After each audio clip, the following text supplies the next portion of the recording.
নমস্কার। আজ আমি পাঠ করছি গল্প তুমি না বাসলেও আমি বাসি। কলমে আছেন জান্নাতুল মায়া মাহিমুন। বাসর ঘরে পায়চারি করতে করতে ব্যস্ত জোনাকি। বেশ অস্বস্তি ও সংকোচ কার্যকর তার মধ্যেখানে। ক্ষণিক সময় পর তার সাথে অবাঞ্ছিত কিছু যে ঘটতে চলছে তাতে অবগত আছে। সহসা শহর জুড়ে দরজা লাগানোর শব্দ কর্ণপাত হতেই সটাং হলো সে। সে মনস্থির করলো যে সে কিছুতেই আজকে মেয়ে মানুষ বলে নিজেকে অবলা পরিচয় দিবে না। নেহাতি বিয়েটা হয়েছে আকস্মিকভাবে। এই মেয়ে শোনো, আমার বাড়িতে আমার ঘরে তুমি জায়গা পেলেও আমার মনে কখনো পাবা না। প্রথমে তো ভাবের ঠেলায় পা নামাচ্ছিলে না, কিন্তু শেষে টাকার লোভ সামলাতে পারলো না নিশ্চয়ই। ঠিক আমার কপালে এসে জুটলে। বিয়ে হয়েছে বলে বইয়ের একদম অধিকার দেখাবে না, বুঝতে পেরেছো?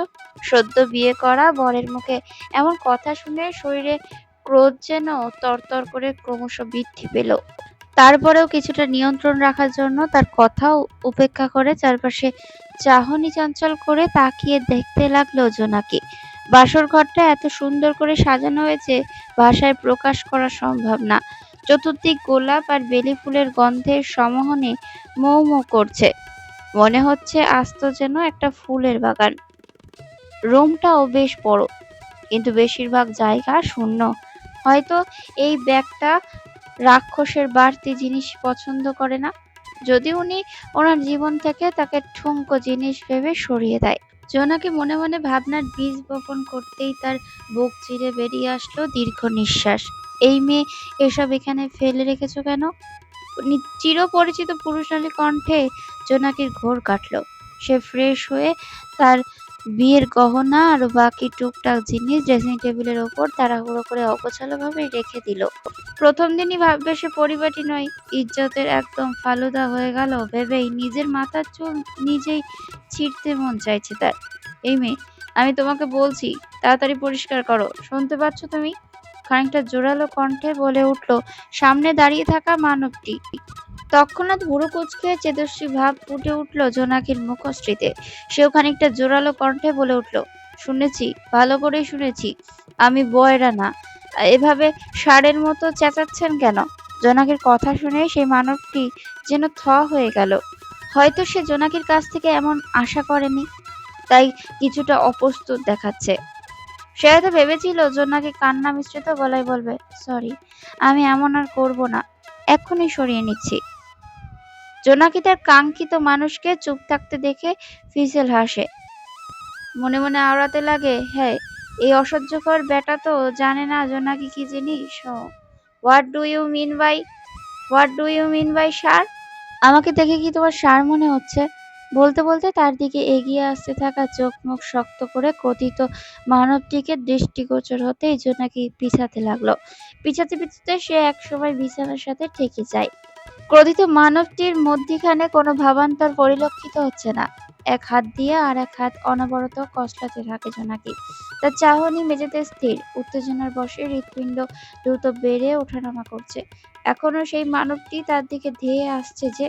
তুমি হয়তো ভুলে গেছো আমি আজাদ আহমেদ চৌধুরী। আমার সাথে কোনো সাহস সেইভাবে কথা বলো? মানবটির মুখোচ্চারিত গম্ভীর বার্তা শুনে জোনাকি এক পলক তাকিয়ে সাথে সাথে দৃষ্টি সরিয়ে নেয় আজরাতের থেকে। আজরাত জোনাকির দিকে এগোতেই জোনাকি না পেরে বিছানায় বসে পড়ে। আজরাত তাচ্ছিল্যের স্বর টেনে খানিকটা বুক ঝুঁকে ভ্রুকুটি করে জোনাকির দুপাশে হাত রেখে বলে উঠল, এখন মুখে বুলি ফোটে না কেন? ভয় পাচ্ছ নাকি? জোনাকি অস্বস্তিতে কিঞ্চিত মাথা পিছিয়ে নিল। এদিকে তো তার হার্টবিট খরগোশের মতো ক্রমশ লাফালাফি করছে। ইতিমধ্যে দুই হাতে শাড়ি খামচে ধরেছে। আজ প্রথম কোনো ছেলে তার এত সংস্পর্শে এলো। আজ রাত জোনাকি দৃষ্টি একে অপরের চোখে নিবদ্ধ। জোনাকিও আজ রাতে চোখের দিকে বাজ পাখির মতো দৃষ্টি স্থির রেখেছে। আজ রাত জোনাকির উত্তর শোনার জন্য অপেক্ষা করছে বোঝাই যাচ্ছে। জোনাকি নিজেকে আস্তে আস্তে করে শান্ত করলো। মনে মনে এক বুক সাহস সঞ্চার করে নিম্ন স্বরে বলল, আপনি বাঘ নাকি ভাল্লুক যে আমাকে ভয় পেতেই হবে? আজরাত তার চোখ শুরু করে আরো এক ধাপ এগিয়ে বলল, তুমি আমার ক্ষমতা দেখতে চাও? এইটুকু খণ্ডাংশেই জোনাকির মধ্যিখানে হিমপ্রবাহ বয়ে গেল। তার জান পাখি উড়াল দিবে দিবে অবস্থা। ভয়ে জোনাকির ঠোঁট জোড়া কাঁপছে। আজ রাত একবার তার চোখের দিকে আর একবার তার ঠোঁটের দিকে তাকাচ্ছে, যা জোনাকি বুঝতে বেগ পেত হলো না। স্বল্পতেই সে ঠাহর করতে পারছে। সে কিছুটা বিব্রত হয়ে গেল আজ রাতের আচরণে। আজ রাত কিঞ্চিৎ সামনে আসতেই ভয়ের চোটে বন্ধ করে ফেলল জোনাকি। তাদের মাঝে 4 ইঞ্চি দূরত্ব। আজ রাতের গরম নিঃশ্বাস জোনাকির মুখে আছড়ে পড়ছে। জোনাকি এখনো চোখ মুখ খিচে আছে। তার নিঃশ্বাস ভারী হয়ে আসছে, সাথে চোখ খুলতেও ভয় লাগছে। কিছুক্ষণ পর জোনাকির গরম ভাবটা কমে গেছে মনে হতেই ধীর গতিতে পিটপিট করে চোখ দুটো প্রসারিত করলো। জোনাকি চোখ খুলে আজকের রাতকে সন্নিকটে দৃশ্যমান নাহাতে কিছুটা আশ্বস্ত হলো। আজ রাত 2 হাত ভাঁজ করে অনেকটা দূরত্ব বজায় রেখে দাঁড়িয়ে আছে। আজ রাত শান্ত দৃষ্টিতে তাচ্ছিল্যের হাসি দিয়ে বলল, অ্যাকচুয়ালি হোয়াট ইউ নো, আসলে তুমি কি জানো তোমার কোনো যোগ্যতা নেই আমার ক্ষমতা কতটুকু সম্পর্কে জানার। আজ রাতের এরূপ কথায় জোনাকির আত্মসম্মানে লাগলো। মেয়ে মানুষ যেমনি হোক না কেন, কোনো মেয়ে তার আত্মসম্মানে আঘাত করতে দেয় না। জোনাকিও তার মুখশ্রীতে ডোন্ট কেয়ার ভাব নিয়ে বলে উঠল, listen mister Hazrat Ahmed Chowdhury, I have no interest to know about your power or anything else. Even I don't want talk with you. শুনুন মিস্টার হযরত আহমেদ চৌধুরী, আপনার ক্ষমতা বা অন্য কিছু সম্পর্কে আমার জানার কোনো আগ্রহ নেই। এমনকি আমি আপনার সাথে কথা বলতেও চাই না। আজ রাত তার শেওরানির বোতাম খুলতে খুলতে বলল, চ্যাটাং চ্যাটাং ইংলিশ বলতে পারলেই you can not come to my level, just mind it. তুমি আমার পর্যায়ে আসতে পারবে না, মনেই রেখো। আর একবার আমার সাথে তেসরা ভাবে কথা বললে আমি তোমাকে। জোনাকি আজ রাতের শেরওয়ানির বোতাম খুলতে দেখে খানিকটা বিব্রত বোধ করলেও ভ্রুক্ষেপ না দেখিয়ে বলল, কি করবেন শুনি? গুন্ডামি? এখন কি ঘরের ভেতর গুন্ডামি শুরু করবেন? ও, এক আছাড় মেরে ব্যালকনি দিয়ে নিচে ফেলে আত্মহত্যা বলে চালিয়ে দেব। ক্ষমতা কাকে বলে মাথায় ঢুকে যাবে। আজ রাত জোনাকির দিকে বিরক্ত সূচক দৃষ্টি নিক্ষেপ করে বলেই হনহন করে ওয়াশরুমে চলে গেল। আজ রাতে এমন উদ্ভট কথায় ভ্যাবাচ্যাকা খেয়ে গেল জোনাকি। এর জন্যই তার পলিস্ট্রিক নামক জিনিসটা পছন্দ না। শুধু না টাকার ক্ষমতা বাহার দেখায়। আজ রাতের সাথে উদ্গান্ডার কোনো খোয়ারাতির বিয়ে হওয়া দরকার ছিল। কথায় কথায় দরজালিগিরি করতো, তাহলে উচিত শিক্ষা হতো এই ব্যাটার। মনে হাজারটা বকা বকা দিতে দিতে জিনিসপত্রগুলো গুছিয়ে নিচ্ছে জোনাকি। আলমারির এক পাটে আজ রাতের জামা কাপড় আর এক পাশে তার। হঠাৎ দরজার কড়াঘাতে ভাবনার বিচ্ছেদ ঘটলো। দরজা খুলতেই সিয়ারাত মুচকি হাসি দিয়ে এক গ্লাস দুধ এগিয়ে দিয়ে তরতর করে বলতে লাগলো, এমা ভাবি, এসব পরে আছো কেন? তাড়াতাড়ি হট কিছু পরে নাও। সিয়ারাতের কথা শুনে জোনাকির শরীরটা কেমন শিরশির করে উঠলো। বুকের ভেতর কেমন একটা অজানা অনুভূতি কাজ করছে। সিয়ারাত জোনাকির অবস্থা বুঝতে পেরে হাসতে হাসতে চলে গেল। এই মেয়ে, তোমাকে আমি অধিকার দেখাতে না করেছিলাম? তুমি আমার অনুমতি নিয়ে আমার জিনিস ধরেছো কেন? হঠাৎ আজরাতের কণ্ঠস্বর হকচকিয়ে যায়। পিছনে না তাকিয়ে সে বুঝতে পারছে আজরাত ঠিক তার পিছনে দাঁড়িয়ে আছে। জোনাকির পরম আবেশে দরজা লাগিয়ে দুধের গ্লাসটা খাটের পাশে থাকা টেবিল রেখে পেছনে তাকালো। উদ্দেশ্যে একটা কড়া কথা শোনাবো। বারবার এই মেয়ে বলে ডাকছো কেন? ঘরে আসার পর থেকে ধমকিয়ে যাচ্ছ। বেটা পেয়েছোটা কি? সে খেলার পুতুল, যেভাবে বলবে সেভাবে চলবে। কিন্তু পেছনে তাকাতেই বাকরুদ্ধ হয়ে গেল। আজ রাতের পরনে শুধু একটা ট্রাউজার। তার উন্মুক্ত বুক চেহারার মতো বেয়ারা দেখা যাচ্ছে। আর সে ভ্রুক্ষেপ না করেই দুহাত বুকে ভাঁজ করে রাগী একটা লুক নিয়ে জোনাকির দিকে এগিয়ে আসছে। জোনাকি সাথে সাথে চোখ নামিয়ে নিল। শাড়ির আঁচল কোনা একবার আঙুলে পেঁচিয়ে তারপর আর একবার খুলছে। আজরাত চাহনিতে তার তাকাতে কেমন যেন লাগছে। আজরাত বিরক্ত নিয়ে একখানা ছাই রঙের টি শার্ট নিয়ে পড়তে পড়তে বলল, তোমাকে কিছু বলার যাবে না। সেম কথা। জোনাকি ভেংচি কেটে বিড়বিড় করে বলল, তাহলে বলতে যান কেন? আজরাতে দাঁত চেপে তার ফোনটা হাতে তুলে নিয়ে ব্যালকনিতে যেতে বলল, একদম আমার সাথে এমন মিনমিন করে কথা বলবে না। আমার চোখে চোখ রেখে কথা বলবা। রিডিকিউলাস। জোনাকি একটা ডোন্ট কেয়ার ভাব নিয়ে আলমারি থেকে হালকা গোলাপি রঙের শাড়ি নিয়ে ওয়াশরুমে চলে গেল। কিন্তু ফ্রেশ হয়ে শাড়ি পরতে বাদ সাধলো। ঢেং ঢেং করে তো শাড়ি নিয়ে এসেছে সে, কিন্তু পরবে কিভাবে? সে যে শাড়ি পরতে পারে না, কারণ শাড়ি কোমরে পেঁচিয়ে ইয়া বড় 2-3টা কুচি কোনো রকম গুজে বুকে আঁচল দিয়ে বেরিয়ে পড়লো।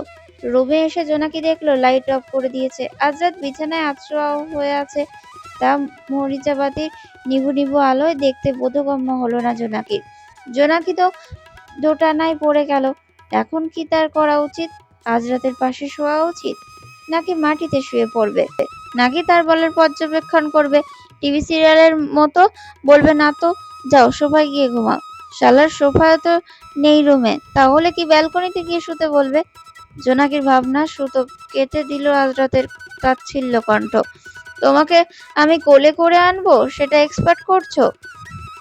ঘুমানোর ইচ্ছা না থাকলে শুতে পারো, না হলে বাথরুমেও খালি আছে বলে উল্টো দিকে ফিরে ঠিকমতো শুয়ে পড়লো আজরাত।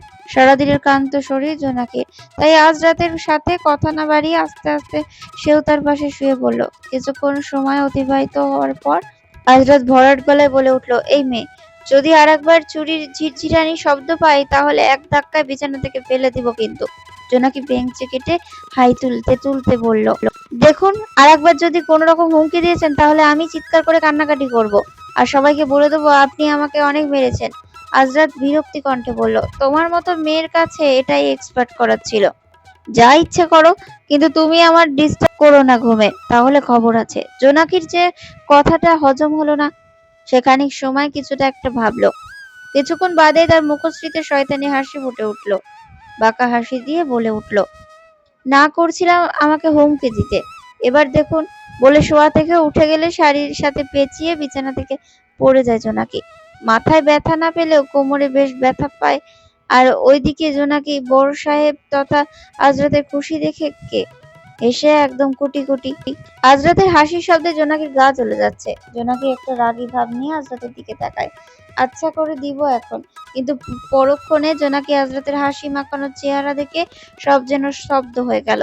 জোনাকির ভাবোদয় হলো, হয়তো আজরাতের ব্রাউন মণিযুক্ত ঘন পাপড়ি ঘেরা চোখ দেখে যে কোনো মেয়ে ক্রাশ খাবে, কিন্তু তার কি এক নম্বরের পদ্মের হাড্ডি। হাসার এক পর্যায়ে গলা খাকরি করে আজরাত বলল, আমার সাথে লাগতে আসলে এমনিই হবে। কোমরে ব্যথা ভালোই পেয়েছে সে। জোনাকি রাগ কষ্ট দুঃখ সহ্য না করতে পেরে কেঁদে দিল, ওরে আমার কোমর শেষ হয়ে গেল রে। সাথে সাথে আজরাত হাসি থামিয়ে দেয়, শান্ত গলায় বলে, চিল্লাচ্ছ কেন? ন্যাকা ন্যাকা কান্না করে অফ করো ন্যাকা কান্না। আস্তে আস্তে কোমরে হাত দিয়ে দাঁড়ালাম। জোনাকি আজরাতের কথা পাত্তা না দিয়ে আরো জোরে কান্না করতে লাগলো। আজরাত চোখ মুখ শক্ত করে বলল, তোমাকে বলছি শব্দ করতে না। জোনাকির রাগ তরতর করে বেড়ে গেল, আরো ইচ্ছে করে শব্দ করতে লাগলো, আহ ও আমি শেষ আজ। আজ রাত এবার রেগে জোনাকির মুখ চেপে ধরলো। সাথে সাথে আজরাত জোনাকির চোখের দিকে তাকিয়ে সুন্দর করে আবারও ঠেট দিল, আর একটা শব্দ করলে খবর আছে তোমার। জোনাকি নাক টেনে হেঁচকি টানতে টানতে বলল। আজরাত তার মুখে ছেড়ে দিয়ে বিছানায় গিয়ে বসলো আর ইশারায় বিরক্তি দৃষ্টিতে শুতে বলল। কিন্তু জোনাকি পাত্তা দিল না। আজরাত ছোট করে শ্বাস ফেলে জিজ্ঞেস করলো, সমস্যা কি তোমার? শো। জোনাকি আজরাতের দিকে মুখ ফুলিয়ে তাকালো। জোনাকিও ঘাড় তেরা কম নাকি, শটাং দাঁড়িয়ে রইল। আজরাত ধৈর্য হারিয়ে ফেললো। পরিশেষে বাধ্য হয়ে জোনাকির এক হাত চেপে ধরে শুয়ে দিল। জোনাকির হাত চেপে লাগতেই তীক্ষ্ণ কণ্ঠে জোরে বলে উঠল, আহ লাগছে আমার। আজরাত চোখ পাকিয়ে বলল, ইডিয়েট, তোমাকে বলেছি এই ধরনের সাউন্ড না করতে আর আস্তে কথা বলতে। আমার কথা গায়ে লাগে না, তাই না? জোনাকি মুখ ফুলিয়ে ব্যঙ্গ করে বলল, তো ব্যথা পেলে কি করব? ওহো কি আনন্দ, কি মজা, এগুলো বলবো? আজরাতের মুখে পুনরায় বিরক্তি ফুটে উঠেছে। সে না চেয়েও বলল, করতে থাকো যা ইচ্ছা। এত সময় বলে যেহেতু হয়নি, আরো বললেও হবে না? আইকিউ লো তোমার। জোনাকি তৎক্ষণাৎ কথার ফোড়ন কেটে বলল, আমাকে বোকা বললেন? আজরাত আর কথা না বাড়িয়ে জোনাকির পাশে শুয়ে উল্টো দিকে ঘুরে রইল। জোনাকি ভালোই বুঝলো সে ইগনোর করলো। মনের গহীনে এক কোণে শুকনো ব্যথা অনুভব করলেও প্রকাশ করলো না। তাই জোনাকি উল্টো দিকে ঘুরে শুয়ে পড়ল। মধ্যরাতে কারো শীতল স্পর্শ অনুভব করতে পারছে জোনাকি। মুখের ওপর অগোছালো অবাধ্য চুল পরম যত্নে কেউ কানের পিছনে গুজে দিল। এক ধরনের ভালো লাগা কাজ করছে, কিন্তু সে যে সেই কাঙ্ক্ষিত মানুষকে দেখতে পারছে না। ঘুম পড়িয়ে আজকে যেন শপথ করেছে তাকে ঘুম রাজ্য থেকে যেতেই দিবে না। জোনাকি পরম সুখে ঘুমের ঘোরে পুনরায় তলিয়ে গেল। জানলার কাঁচ ভেদ করে মৃদু রোদ প্রবেশ করছে। সূর্যি মামা সকাল হয়ে যাওয়ার জানান দিচ্ছে। জোনাকি হামি দিতে দিতে চোখ খুললে আশপাশ অচেনা মনে হলো। পরেক্ষণেই মনে হলো সে এখন আর নিজের বাড়িতে নেই। তারপরেই মনে হলো তার শাড়ির আঁচল তার গায়ে নেই। নিজের দিকে দেখার সাথে সাথেই জোনাকির চোখ গোল গোল হয়ে যায়। শাড়ি পায়ের ওপর হাঁটুর নিচ পর্যন্ত উঠে যায়। সে মুহূর্তের মতো উঠে বসে শাড়ি ঠিকঠাক করে নিল। পরেক্ষণেই আজ রাতের কথা মনে পড়তে লজ্জায় কুঁকড়ে যায়। তৎক্ষণাৎ এক বিশাল লজ্জা নিয়ে পুরো রুমে চোখ বুলিয়ে নেয়। আজ রাত তো নেই কোথাও, তাহলে কি বেরিয়ে গেল? কিন্তু দরজা তো বন্ধ করা, মানে সে রুমে আছেন। জোনাকি বাথরুমের দিকে তাকায়। বাথরুমের দরজার বাইরে থেকে লক করা, মানে বাথরুমে তো নেই, তাহলে ব্যালকনিতে হতে পারে। সে কি দেখেছে? ছি, দেখেছে তো অবশ্যই। জোনাকি নাক মুখ কুঁচকে শাড়ির আঁচল দুই হাতের মুঠোয় চেপে ধরল। কয়েকবার বড় বড় শ্বাস নিয়ে নিজেকে কিছুটা আশ্বাস করে তারপর গুটি গুটি পায়ে নেমে আস্তে আস্তে ফ্রেশ হতে যায়। বের হয়ে দেখে দরজা খোলা। তাহলে কি আজ রাত বেরিয়ে গেছে? কিছুটা ভালোই হয়েছে। লজ্জায় হয়তোবা জোনাকি আজ রাতের দিকে তাকাতে পারতো না। রুমটা গুছিয়ে সেও নিচে নেমে আসলো। কোমর ব্যথা এখনো হালকা হালকা রয়ে গেছে তার, যার জন্য হাঁটতে একটু সমস্যা হচ্ছে। তার উপর শাড়ির এই অবস্থা। বেহাল জোনাকি। তার এই অবস্থা দেখে সান্ত্বনা কি দেবে? উল্টো মুচকি মুচকি হাসছে। চেহারার জোনাকির সামনে এসে মুখ টিপে টিপে হাসছে। হাসি বহাল রেখে বলে উঠল, কি হলো ভাবি? জোনাকি স্বাভাবিক কণ্ঠে বলল, পড়ে গেছিলাম। সেরা চোখ টিপে দিয়ে জিজ্ঞেস করে, অনেক ব্যথা তাই না? কত ব্যথা পেলে? তা তো জানোই। জোনাকি ভুরু কুঁচকে যায়। সিহারাত কি উল্লেখ করে এসব বলছে? বুঝতে চেয়েও বুঝতে পারল না, শুধু বোকার মতো থ মেরে রইল। তখনই তার শ্বশুর মশাই সিঁড়ি দিয়ে নামতে লাগলো। জোনাকি তার সাথে সাথে আঁচল টেনে মাথায় কাপড় দেয়। সে স্মিত মিষ্টি হাসি বুলিয়ে বলল, আসসালাম আলাইকুম আঙ্কেল, কেমন আছেন? ওয়ালাইকুম সালাম। এতই তো ভালোই ছিলাম, কিন্তু এখন মনটা খারাপ হয়ে গেল। জোনাকি একটু অবাক হলো। তৎক্ষণাৎই প্রশ্ন ছুড়ল, কেন? হঠাৎ কি হলো আঙ্কেল? আমার একমাত্র ছেলের বউ যদি আমাকে বারবার আঙ্কেল বলে সম্বোধন করে, তাহলে ভালো কিভাবে থাকি? বাবা বলে ডাকলে খুশি হতাম। সরি, আপনাকে বাবা বলেই ডাকবো। এই তো আমার লক্ষ্মী বৌমা। তো আমার নবাবজাদা ছেলে কই? সিহারাত ভাবলেশীন ভাবে বলে উঠল, একটু আগেই বেরিয়ে গেছে। কতবার বললাম ভাইয়া খেয়ে যাও, কিন্তু ভাব দেখিয়ে চলে গেল ভেংচি দিয়ে।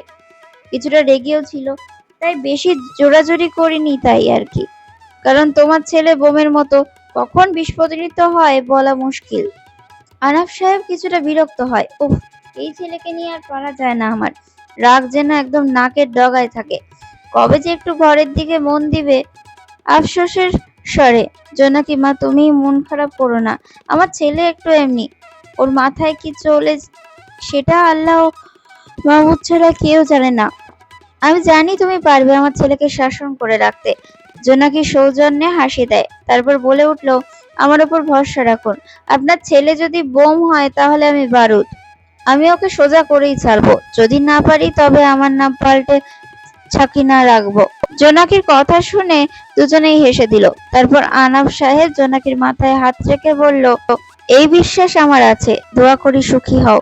আধা ঘন্টা যাবৎ ক্লাস 1-2 এর শাস্তিপ্রাপ্ত বাচ্চাদের মতো কান ধরে দাঁড়িয়ে আছে জোনাকি, সেটাও এক পায়ে দাঁড়িয়ে। আর তার লাট সাহেব বর আরামসে পায়ের ওপর পা তুলে মোবাইল গুতাচ্ছে। জোনাকির মন চাইছে আজ রাতকে মেরে তক্তা বানাতে। তার জীবনটা তেজপাতা বানিয়ে দিল হারামিটা। এভাবে কোমরে ব্যথা, আবার এখন এতক্ষণ ধরে দাঁড়িয়ে পা ব্যথায় অবশ হয়ে গেছে জোনাকি। অবশেষে জোনাকি ইতস্তত করতে করতে বলে উঠল, এই যে শুনছেন, আর কতক্ষণ? আমি আর পারছি না। আজরাত ফোনের দিকে তাকানো অবস্থায় তেজছা ভাবে বলল, এখন পারবে না কেন? আমি তো হিটলার, তাই না? এখন আমরা হিটলারগিরি সহ্য করো। আমার নামের লেইম কথা বলার আগে তোমার ভাবা উচিত ছিল।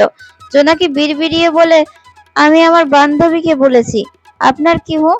আসার পর থেকে ধমক আর হুমকি দিয়ে গেলে হিটলার ছাড়া কি বলবো? বিড়বিড় করলে শাস্তি না কমলেও বেড়ে যাবে। এনিওয়ে, যাই হোক, তুমি আমাকে 3বার হিটলার বলেছ। আমি তোমার পিছন থেকে সবটাই শুনেছি। তাই কোনো রকম ভনিতার চেষ্টাও করবে না। তোমাকে আরো 30 মিনিট এভাবেই দাঁড়াতে হবে। ডেভিল স্মাইল দিয়ে।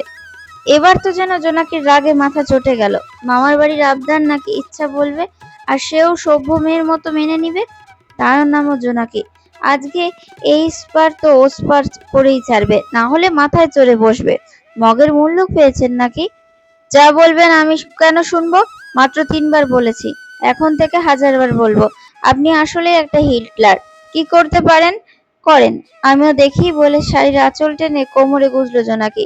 30+ টেনে একবার করে বলবে, 20 মিনিট করে বাড়বে বলে আজরাত জোনাকির দিকে মুখ তুলে তাকালো। আজরাতের মুখ স্পষ্ট ডোন্ট কেয়ার ভাব।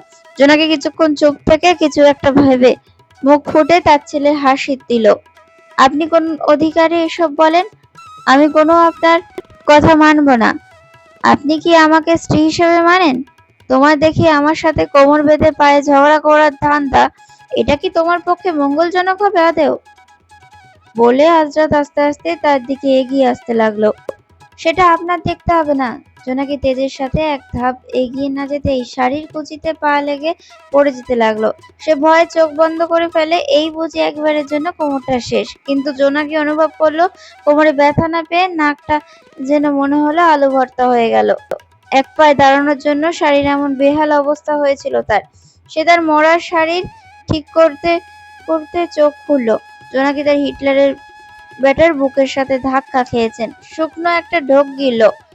জান পাখি তো উড়াল দেওয়ার উপক্রম তার। আজ রাতের মুখে রম্যতার ছাপ ফুটে উঠেছে। তুমি আমার সাথে যতই লাগ দিয়ে আসো না কেন, তোমার রেজাল্ট প্রতিবারই 0 আসবে। আপনার সাথে লাগ দিয়ে আমার বই গেছে বলে খানিকটা দূরে সরে আসে জোনাকি। সেটা তো দেখতেই পাচ্ছি। তেসরা ভাবে আজকের মতো ছেড়ে দিলাম বলে ফোনটা চার্জে দিয়ে ওয়াশরুমে চলে যায় আজরাত। জোনাকি মনে মনে বিড়বিড়ায়, বাপ কত, বাপ দেখলে গা জ্বলে যায়। সেই এক পলক আজরাতের ফোনের দিকে তাকালাম। কি এমন আছে এই ফোনে? ভাবোদয় হয় জোনাকির। কতগুলো মেয়ের সাথে কথা বলে তার তো জানা দরকার। সারাদিন ফোন নিয়ে পড়ে থাকে। মনটা কেমন জানি উৎকুচ করে উঠল জোনাকি। এখন না দেখলে মনে হচ্ছে পেটের ভাত হজম হবে না। সে আজরাতের ফোনটা হাতে নেয়, সাথে ওয়াশরুমের দিকে তাকায়। আজরাত বের হওয়ার আগে তাকে চেক করতে হবে। জোনাকি ফোনটা হাতে নিয়েও খুলতে পারে না, কারণ পাসওয়ার্ড দেওয়া। এখন সে আন্দাজে কয়েকটা পাসওয়ার্ড দেয়, কিন্তু একটাও কাজ করলো না। 7552 পাসওয়ার্ড। আচমকা কারোর স্বরে ভড়কে যায় জোনাকি। সে আজরাতের দিকে তাকিয়ে একটু হাসার চেষ্টা করে, কিন্তু জোর করেও পারল না। চোর ধরা পড়লে যে এমন অবস্থা হয় সেটাই হয়েছে তার। মহা লজ্জাজনক পরিস্থিতি। শত চেষ্টা করেও তার মুখ থেকে কেন বাহানা বের হলো না। এভাবে ধরা পড়বে বুঝে নাই। আজরাত নিজের মতো হাত মুখ তোয়ালে মুছতে ব্যস্ত। জোনাকি তাড়াতাড়ি আগের মতো করে ফোনটা রেখে দিল। আজরাত বুড়ো কুচকে স্বাভাবিক কণ্ঠে বলল, শুনতে পাওনি নাকি? 7552 পাসওয়ার্ড। না না, আমি তো মনে করছিলাম ফোনটা আমার। আসলে আমারটার মতোই। মেকি হাসি দিয়ে আজরাত মুখ টিপে হেসে বলল, ও তাই নাকি? জোনাকি তাড়াতাড়ি মাথার ওপর নিচ করে সম্মতি জানায়। জোনাকি দেখে আজরাত তার দিকে অদ্ভুত চাহনিতে তাকিয়ে রয়েছে। সে তার দিকে সাথে সাথে চোখ নামিয়ে নেয়। জোনাকি নিজের মতো বালিশ ঠিক করে নিয়ে শুয়ে পড়ার জন্য তৈরি হতে লাগে। কিন্তু জোনাকি যেই মুহূর্তে শুয়ে পড়বে, সেই মুহূর্তে আজরাত আমার সামনে স্ট্যাচু হয়ে লিভিটারির মতো দাঁড়িয়ে রয়েছে। জোনাকি তার দিকে প্রশ্নসূচক দৃষ্টিতে তাকালো। ওঠো, গম্ভীর করে। মানে কি? দেখুন, আমার অনেক ঘুম পেয়েছে। আপনার সাথে আজরাইয়ের পেঁচাল পাড়তে ভালো লাগছে না। ভেঙচি দিয়ে মানে ওঠো, আর বিরক্তি নিয়ে। আপনি যদি ভেবে থাকেন আপনি বলবেন নিচে ঘুমাও আর আমি ঘুমাবো, সেটা ভুল ভাবছেন মিস্টার আজহাদ আহমেদ চৌধুরী। এই মেয়ে, একদম বেশি কথা বলবে না। যেটা বলছি সেটা করো, আর শাড়ি খোলো। জোনাকির মাথায় যেন আসমান ভেঙে পড়েছে। সে রীতিমতো ভ্যাবাচ্যাকা খেয়ে গেছে আজরাতের কথায়। সে তার কিছু বোঝার দৃষ্টি তাকিয়ে থাকে। আজরাত রাগী দৃষ্টি নিক্ষেপ করে বলল, তপ্তশ্বাস ফেলে পরক্ষণে বলে উঠল, শাড়ি পরে ঘুমানোর কোনো দরকার নেই তোমার। জোনাকি আগামাথা না ভেবেই তার দিকে কটাক্ষ প্রশ্ন ছুড়ল, কেন? আজরাত কপাল কুঁচকে কিছুক্ষণ তীক্ষ্ণ নজরে তাকিয়ে ফোনটা নিয়ে ব্যালকনিতে চলে যায়। কয়েক সেকেন্ডের মাথায় জোনাকি বুঝতে সক্ষম হয় যে আজরাত কেন এই কথা বলেছে। লজ্জায় যেন তার কান্না করতে ইচ্ছা করছে। সে জলদি বিছানা ছেড়ে উঠে আলমারি থেকে একটা থ্রি পিস নিয়ে বাথরুমে চেঞ্জ করে বেরিয়ে আসে। আজরাত নিজের জায়গায় উল্টো দিকের মুখ ঘুরিয়ে শুয়ে আছে। জোনাকির তো মনে হয় না এত তাড়াতাড়ি ঘুমিয়ে গেছে। সে এগিয়ে গিয়ে তার পাশে শুয়ে পড়ে। এতক্ষণ পা ব্যথা করলেও এখন তার মনে হচ্ছে পা ছিঁড়ে যাচ্ছে। জোনাকির যে অভ্যাস ছিল না একবার এপাশ আর একবার ওপাশ করছে, তারপর নিজেকে শান্ত করতে পারছে না। তার অনেকটাই বিরক্ত লাগছে নিজের ওপর। আস্তে আস্তে ঘুমানোর চেষ্টা করতে লাগে, কিন্তু পরক্ষণে ফোনের রিংটং সমস্ত ভেস্তে দিল। ফোনে আলভি নাম ভেসে আসছে। একবার ফোনের দিকে আর একটাবার দিকে তাকিয়ে চোখ গরম করে শুয়ে পড়লো। মেজাজটা আরো বেশি বিগড়ে গেল জোনাকির। এত রাতে কোন ছেলে ফোন দেয়? এই সিনিয়রদের প্যারা আর ভালো লাগে না আর তাদের ভাব এমন মনে হয় ভার্সিটির জুনিয়ররা গোলাম। আর এই ছেলেকে তো জোনাকির একদমই সহ্য হয় না। তার হাব ভাব মোটেও সুবিধার নয়, মনে হয় পছন্দ করে। ভাবতে ভাবতে ফোন কেটে যায়। ভালোই হয়েছে, পুরোটাই একটা ভাইরাস। পরক্ষণে আবার ফোন বাজতে লাগলো। জোনাকি অতিষ্ঠিত হয়ে ফোন রিসিভ করে কিছু না বলতেই ওই পাশ থেকে আলভি বলে উঠল, কি করছিলা? এত সময় লাগলো কেন? আমার কত চিন্তা হচ্ছিল জানো?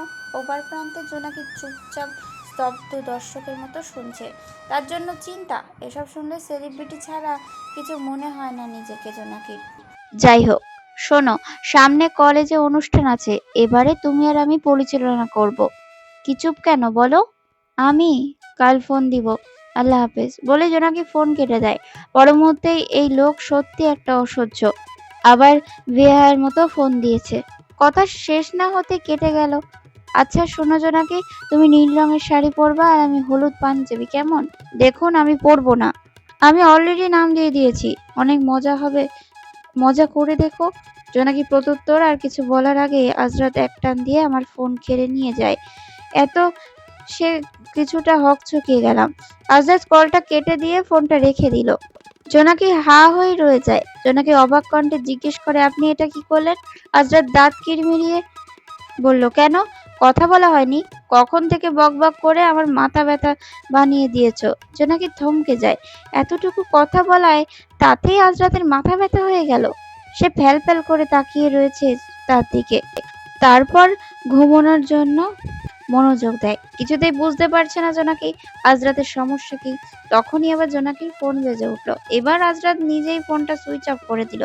সে শুধু অবাক চোখে দেখতে থাকলো আর বুঝতে চেষ্টা করছে আজরাত এত রেগে যাচ্ছে কেন। সে আসলে বিরক্ত করছে নাকি সে জেলাস ফিল করছে। অজান্তে একটু খুশি খুশি লাগলো জোনাকির। আজরাত চোখ মুখ বন্ধ করে সোজা হয়ে শুয়ে আছে। জোনাকি আজরাতের দিকে তাকিয়ে থাকতে থাকতে ঘুমের রাজ্যে পা বাড়ালো। অন্যদিকে আজরাতের মাথায় ঘুরছে সেই দৃশ্য।